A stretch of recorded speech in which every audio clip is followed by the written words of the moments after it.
দুরারোগ্য থ্যালাসেমিয়া রোগে আক্রান্ত এক পরিবারের ৩ সন্তান। আমার স্বামী, আমার দেওর, আমার ননদ আমি আসে ধরে তাদের রোগাটা দেখছি। অসুস্থ হবার পর থেকেই শরীরে তীব্র জ্বালা যন্ত্রণা নিয়ে বাঁচতে হচ্ছে ৩ ভাই বোনকে। আমার যখন 12 বছর বয়স সেখান থেকে আমার এটা ধরা পড়েছে। এই থ্যালাসেমিয়া গাটা জ্বলাপোড়া করে, গায়ে বল পায়নি। তারপরে মনে করেন যে পা থেকে শুরু করে মাথা পর্যন্ত জ্বলাপোড়া করে, জ্বর থাকে, এনি টাইম সবসময় জ্বর থাকে, গা গোতর ব্যথা থাকে, আপনার হাত পা চাবাই, কাজকর্ম করে খেতে পারিনি। বড় ছেলে আতিয়ার মোল্লা 7 বছর বয়সে পাতলা পায়খানা, গা ব্যথা ও জ্বরে আক্রান্ত হয়। পরে প্রয়োজনীয় পরীক্ষা করে থ্যালাসেমিয়া ধরা পড়ে। মেজো ছেলের 10 বছর বয়সে এবং মেয়ে রুবি খাতুনের 3 বছর বয়সে থ্যালাসেমিয়া রোগ শনাক্ত হয়। আমার ভাইয়ের মনে করেন যে 6 বছর বয়স সেখান থেকে ধরা পড়েছে। আমার ছোট বোনটার 3 বছর বয়স সেখান থেকে ধরা পড়েছে। মনোয়ারা বেগমের স্বামী আলাউদ্দিন মোল্লা গত 20 বছর আগে ব্লাড ক্যান্সারে আক্রান্ত হয়ে মারা যায়। এরপর বড় ছেলে আতিয়ার মোল্লা, মেজো ছেলে রিপন মোল্লা ও প্রতিবন্ধী মেয়ে রুবি খাতুনকে নিয়ে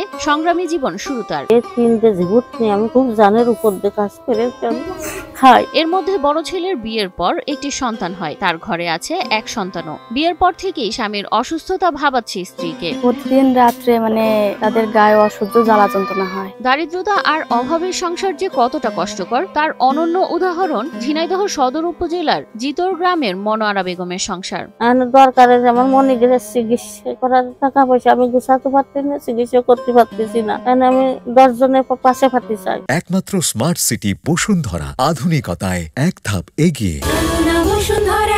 অন্যদের বাড়িতে কাজ করে যে সামান্য রোজগার তাই দিয়ে চলে থ্যালাসেমিয়া আক্রান্ত 3 সন্তান সহ 6 জনের সংসার। ধান বানি, চাল কুটি, লেপি, ঘর লেপে দিই। আবার ওই যে ভোটর আলি মানুষের বাড়ি জমি কাজ করি, এই করে আমি মনিকের বাসায়। মায়ের রোজগার এবং 2 ভাই স্থানীয় কুশাবাড়িয়া বাজারের হোটেলে সিঙ্গারা পুরি বিক্রি করে সংসার ও চিকিৎসা খরচ চালাতো। কিন্তু গত 10 মাস রোজগার করতে পারেন না আতিয়ার ও রিপন। আমার হার্টের সমস্যা, আমার ডায়াবেটিস, আমার একবার স্ট্রোক করেছি, আমি আর পাইরে দিচ্ছি না। 2-1 মাস পর পরই সন্তানদের রক্ত দেওয়া লাগে। চিকিৎসকরা জানিয়েছে 3 সন্তানের প্রত্যেকেরই অপারেশন করতে হবে। প্রতিটা অপারেশনে 2 লাখ টাকা করে খরচ হবে। অর্থাভাবে সন্তানদের অপারেশন হচ্ছে না, তাই সমাজের বিত্তবানদের সহযোগিতা চান পরিবারটি। খুব দরিদ্র গরিব, তোমরা কিছু সাহায্য করতে পারো। এখন আমাকে কিছু যদি কিছু সাহায্য করতো, আমরা এটা ট্রিটমেন্ট করে আমরা একটু ভালো হতে পারতাম। আমাকে খুব ইসির মধ্যে আছে।